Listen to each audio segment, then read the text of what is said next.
welcome to What's Up with Pastor Chuck, and I am so excited you're on with me and that we get to share together, because what we're about to talk about now is, I think, the heart of Crossroads, and one way that comes out, and it's a heart for Jesus, because we love the Lord. I mean, and I know many of you who are watching do, and maybe you're checking us out and kind of wondering, do Christians who love the Lord, can you see it? Can you see it? And Jesus said that we're to live our lives in such a way that they can see our good works and glorify the Father who's in heaven. So we're very careful here never to do it for our own glory, but we also don't hide what we're doing, because our motivation is to do it for a love for him. And it's life-changing when it's done the right way. And I have two awesome guests with me right now who are a part of life-changing ministry and life-changing love. And you know what? Especially in such a time as this. So Joey Vargas is here, and Joey's on staff with us. He leads out on a ministry to male models. That was only once.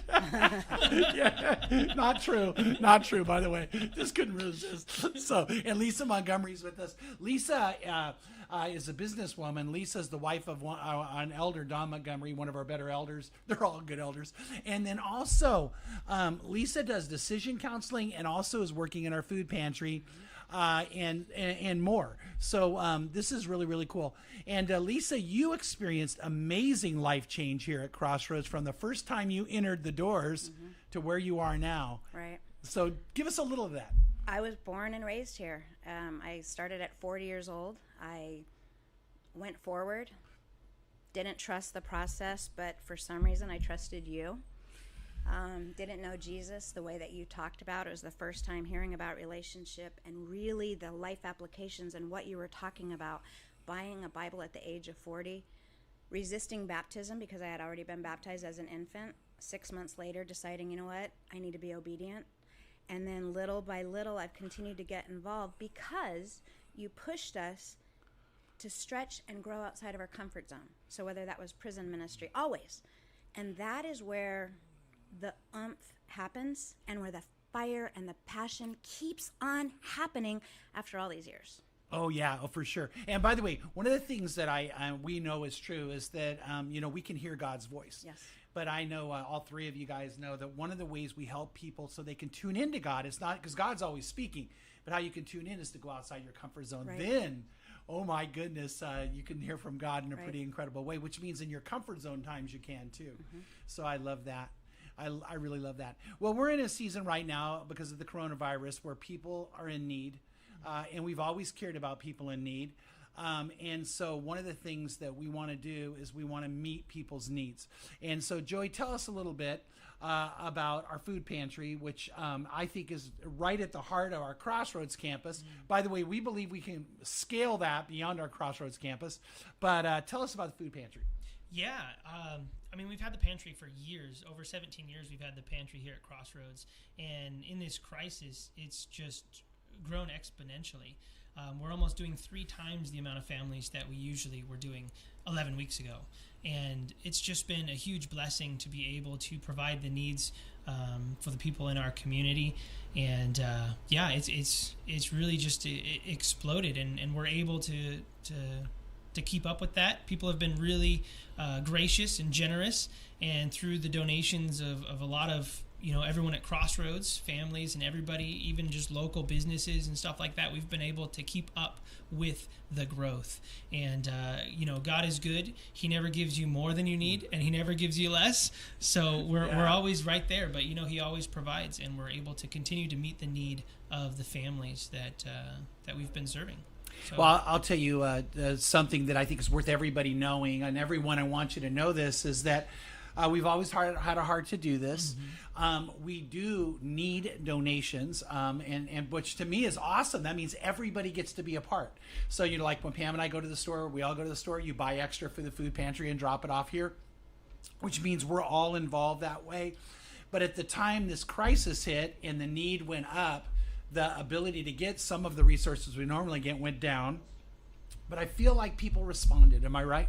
Yeah, I mean, you saw the grocery stores, and so what we've done in the past is we've been able to go in and put it in order for 100 cans of this or 100 things of that. The grocery stores and the food banks here give us the surplus. That's how we get a lot of our supplies, and the food banks were empty. The grocery stores didn't have anything left over. The shelves were already empty. And, even just personally going to the grocery store, you were like, whoa, I wish I would have gotten here a couple weeks ago. So we were a little, like, hey, this is going to take some prayer. And we did. We reached out to Crossroads, and people came through. We asked for people not to go to the grocery store, but to actually take from what they already got from the grocery store and bring it in. And we had thousands and thousands of items of food brought in those first 2 weeks, and that was huge. That's what allowed us to match that jump that we saw in the first couple of weeks there. So yeah, absolutely huge response, and we're hoping to continue that. People will continue to respond. Yeah, I'll tell you, one of the days I was here, you were here, of course, too, but this family comes up. But what I loved is that their little girl got to be the one to bring the stuff. Yeah. And I thought, boy, what an awesome thing for a parent to do, to create a memory of us helping people, right, and a legacy of helping people, which I loved. So one of the things about our food pantry that's really important to, I believe, our being successful is it's not just that we give food, we give dignity. So if someone showed up to give food, talk about how it works. What happens? What's the mechanics of it? Yeah, so someone comes up, say it's their first time. It was a little different before, but now, we get in a line in our cars, because we don't get out of our cars now. They get in their line. We have somebody come down. We say hi to them. We get their name. We check them in. They pull through the line. And as they do that, we have people going door to door, talking to them, saying, tell me your story. We're happy to hear from you. Is there any way that we can pray for you?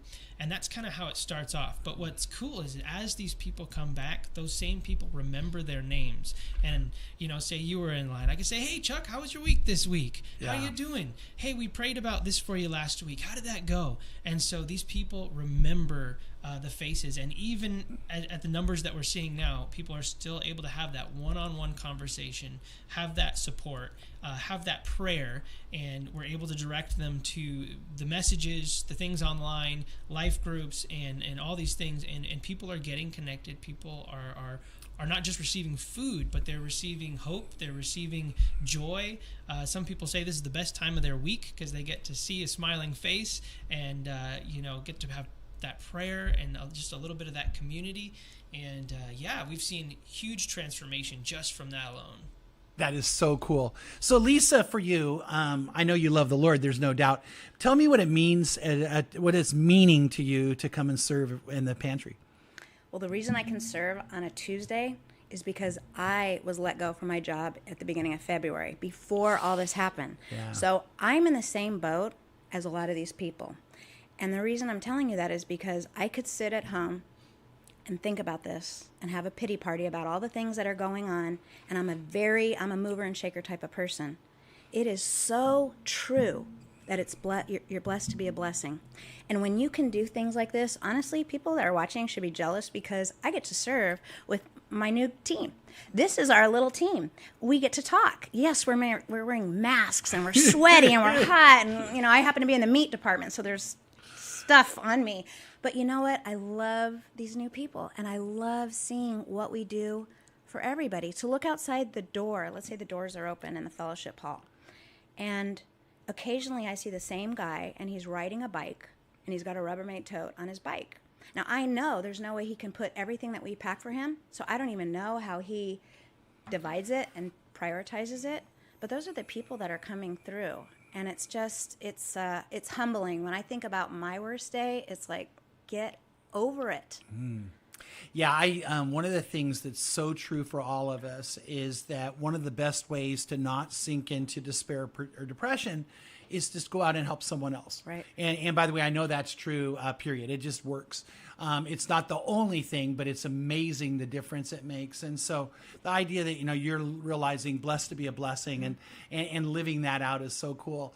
You were talking about, though, something pretty emotional when you see somebody, have seen some of the people come who are in need that are a part of our church family. So I want you to talk about that. Just basic. I know a couple of people, and they have texted me, and it's just amazing to me that they're texting me about their experience. And again, I don't know what's going on the outside, but it's all positive. It's just, you would think that whatever we are putting in their bag, whether it be veggies, meat, the dry goods, is the most amazing food for that week. And I got to tell you, when we were talking about the very beginning, it was hard because, again, I'm in the meat section. When we couldn't get items, imagine my face mask, and I got my partner, and we're looking at each other like, oh, but we're praying over it, going, maybe this is exactly what they want in their household, That's right. And we've come such a long way from that. But it's just seeing those families in need, and again, they're just so appreciative. So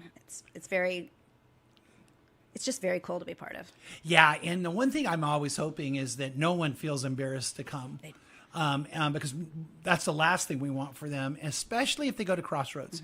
Mm-hmm. So we all want anybody who's in the Crossroads family, and this is a time of need. Praise God, we get to be together, and I don't know that they sometimes don't know that a person that it's a blessing to me and to you that we get to help them. Sure. So if they will just open up and just come, they're going to get loved on more than ever. Is what we want them to know, right? Mm-hmm.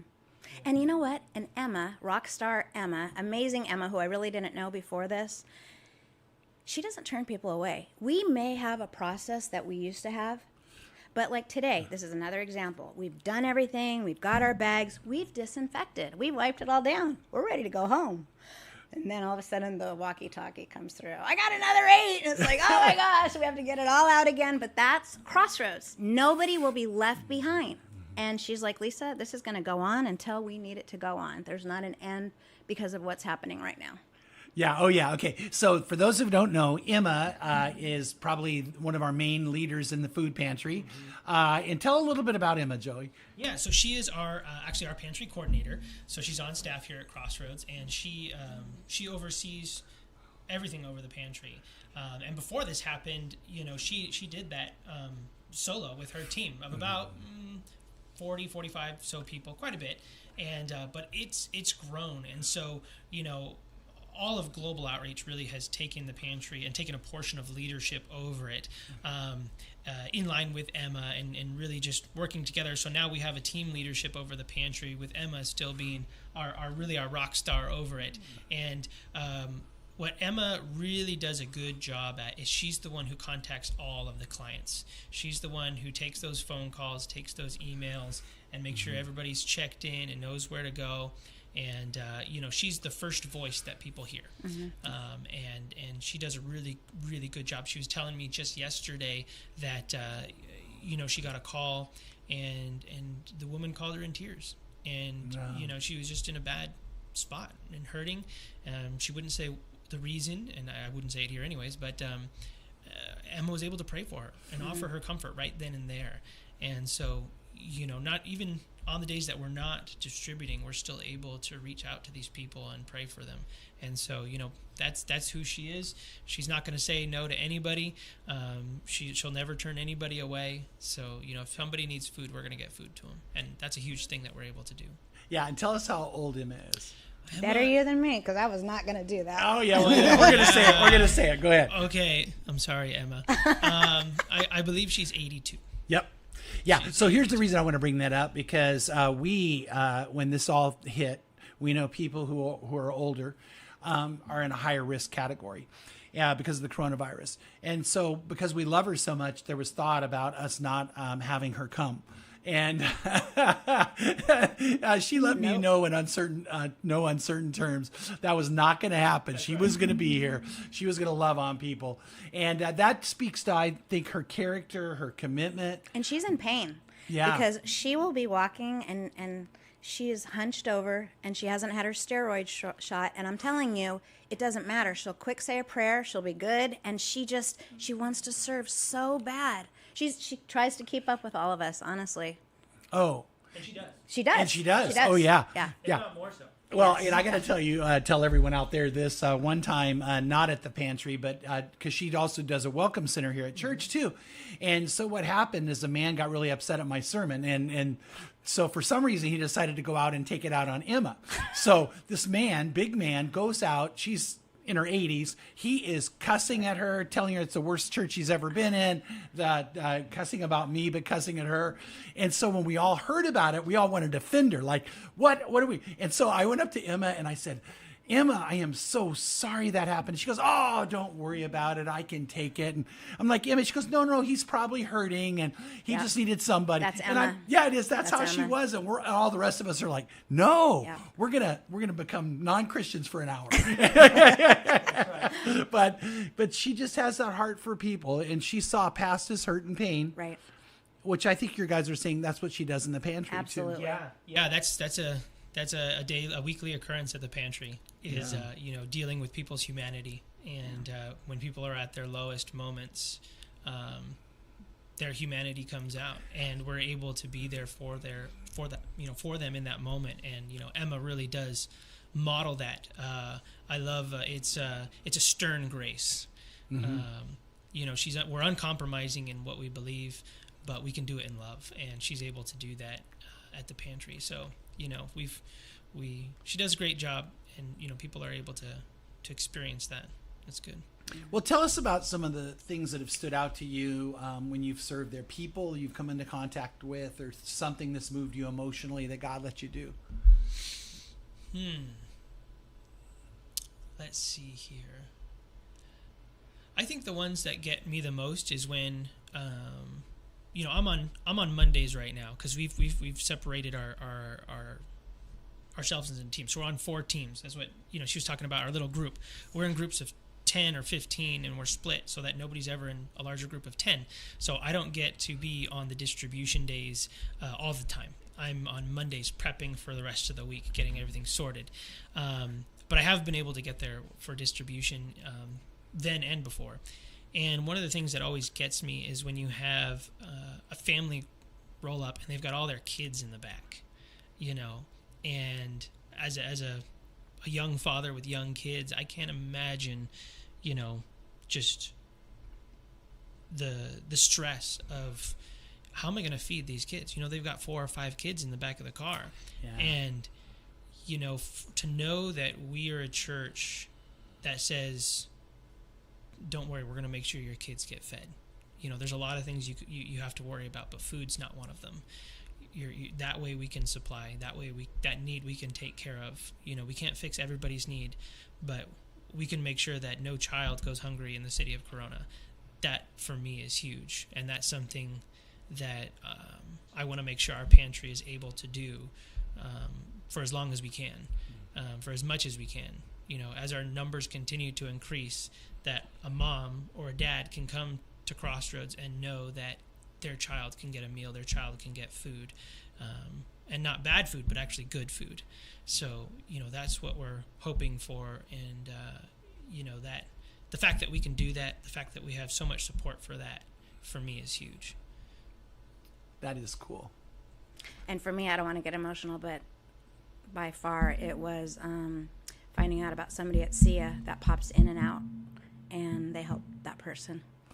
And it's like, wow. Yeah, and for those who don't know, SIA stands for College Young Adults. Yeah. So a college young adult needed that kind of help. Right. And it is emotional. Right. Because at that age, at any age, it matters. It's humbling, and just the fact that somebody that age can reach out and say, I need this, and that person didn't have a car, and so food was delivered to them, but it's a big deal. Yeah, and I know the emotions of it. We all share in that.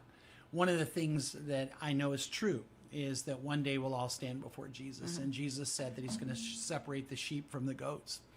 And he then looks at those who are the sheep side, the righteous side. And then he says this, come you who are blessed of my Father, inherit the kingdom prepared for you for the foundation of the world. For I was hungry, and you gave me something to eat. I was thirsty, and you gave me something to drink. I was a stranger, and you invited me in. Naked, and you clothed me. I was sick, and you visited me. I was in prison, and you came to me. And then the righteous will answer and say, Lord, when did we see you hungry and feed you, or thirsty and give you something to drink? When did we see you a stranger and invite you in, or naked and clothe you? When did we see you sick or in prison and come to you?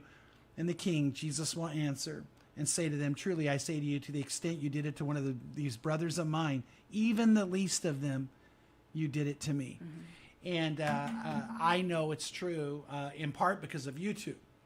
and also all the others who are serving, that when we as a Crossroads family stand in front of Jesus, those words apply to us. This is the church. Yeah. This is the church, right? We all miss Crossroads. We all miss the building. Again, you guys should be envious. This is the church. Yeah. And it is. Get involved, Yeah. because otherwise, there's such a Jesus high if you can get involved. And there's a waiting list for the pantry, just so you know. But get so involved. cool. Seriously, I'm not just saying that. Yeah, and I love the fact there's a waiting list. Think Right. about that. But every person who's a part of Crossroads is a part of this. Absolutely. So we're all doing it. There are practical ways we can all be involved. So I want to make sure we don't miss those right now. One is by giving. When you give to Crossroads, you're supporting this ministry. The other is when you give over and above to the food pantry. People, you can do that. You can give over and above to the food pantry. Another way that I love is when you go shopping at the store and bring stuff. Can I tell you what I saw today? Yeah. I thought it was so cool because, again, I'm meats. And somebody had gone to Stater Brothers, and they got 5 1-pound butcher wrapped. It was ground beef. And it was just so cool because it was custom for them, and I was just imagining them ordering at the butcher, and we can all do that.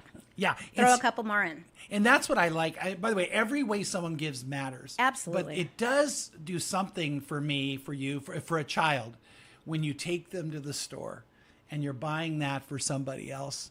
And one of the parents were telling me that they let their kids pick out their favorite things so that we could give that to a child. And so we all can do that. Tell us, though, some specific things we need most in the food pantry when someone goes to the store. Yeah, the big thing that we need the most of is non-perishable items, some canned goods, because, we've got some really good partnerships out there for meat, produce, and dairy. If people want to bring it in, we still need it. We can still use it. But one of the things that we can't order in bulk is those non-perishable. Those are canned goods, which would be canned veggies, canned fruit, canned meat, tuna or chicken, pasta sauce, bags of dry pasta, bags of rice. Cereal is a huge one. Those are things, you can have your kids pick out their favorite Spaghetti cereal sauce. and bring it out. Mac and cheese, let's don't forget. Yeah, my parents and my wife now when we go out there, if we get a jar of pasta sauce, we just buy another one for the pantry. If we get something for us, we'll just buy a couple more and give that to the pantry. And really, if people could do that, that would be huge. But those canned goods, cereals, canned pasta, canned soup, things like that are a huge need right now. And you know what's funny? We have, for some reason, and I don't know if I'm supposed to advertise this or not, but we then go shopping when we're all done. And so we shop for the people. And so like today, there was an umbrella. There might be a book. So what people are doing is they'll throw in these little, not that we're asking for that stuff, but they do get these little bonuses. Yeah, that's cool. We all, again, because we're praying about it, we're hoping that there's a little girl there. That family lost their umbrella last year. Oh my gosh, we got an umbrella. It just... Yeah. And we do take those items. So people have been bringing in baby items like formula and diapers and things that. Pet food. Oh yeah. We're not advertising for Right, that, but right. when people bring those in, we do give them out, especially the baby items, things like that. We do take those and we give those out to the families who have the young ones, because that does help. Right. But I would say the canned goods are pretty much our bread and butter. For people to bring in donations, non-perishable items of any sort, and we use them. We're giving out thousands and thousands of items a week, and the demand continues to grow as we get further into the season that we're in. So the demand is not going down; it is going up. Even when this crisis is over, there's still going to be a need. And so this is an ongoing thing. This is something I love we get to do. By the way, if you're part of our Crossroads family and you're in another state, one of the dreams I have, and Joey knows about this, is when this is all over, that we want to do meetups with you to help you find your way of serving the Lord. And we want to equip you, empower you, and energize you to do great ministry. And so it may be God may call some of you in the town you're in to start a food pantry, because there might be a need for one. If so, we have the expertise here. And so the thing is, start praying about that, because one day we may be coming to you and saying, how can we help you? because we're all doing this in the name of Jesus. We're all doing it for Jesus. And so there are cities across the country where there's no place to get help. And it may be you're in one of those, and God's calling you to join with us as a part of our family to do something about that. If you're local, I'll tell you what, it's worth coming and just being a part of. What's our distribution days? So we distribute on Tuesdays and Thursdays, Okay. And we distribute from 10 to 11 on both of those days, same time. And we've also added deliveries during this time. I didn't know that. Yeah, so if people need food and they are unable to get here because of they don't have a vehicle, or maybe they work during a time, we are making deliveries to homes. Now, if they can get here, we do want them to drive here because it does make it easier. But if they can't, we want to make sure they're still able to get food. So we have a team. Like I said, there's a waiting list to get on our team right now. But that's one where we're still recruiting a lot, is people who are willing to drive groceries to houses, and we'll deliver them right to the doorstep for those families. So that's a huge one, and that happens Tuesdays and Thursdays and other days during the week as well. Okay, cool. Well, I want to say, Lisa, thank you for volunteering and being a part and blessing others. And Thank I you love for it. allowing me the opportunity. Yeah. Seriously, that's why there's so many opportunities at Crossroads. If you don't think this is your niche, take that spiritual gift test and you will find out what you were made for. And then you'll have that whole Jesus high that I'm talking about.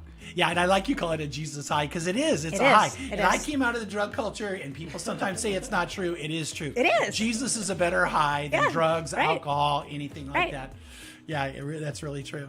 And Joey, good job in leadership, man. I've loved watching you grow in this season and having you on our team, period, anyway. And by the way, excited that you're getting closer and closer to getting another educational milestone out of the way. Yeah. But that'll come cool too. So everybody out there watching, thank you. If you want to be involved right now, you can go to crossroadschurch.family, and there's places to get involved right there, crossroadschurch.family, and we want to be able to do that with you and for you. If you're not connected to a church family, we'd love for that to be us. That you connect to that's genuinely your church family. And of course, don't forget, we have our worship services on, we have it on Wednesday night at 6:30, and then we are on Sundays at 9:30, 11, and on demand beyond that. So love having you with us. Thanks for joining, and pass the word along. Food Pantry is amazing. God bless you guys.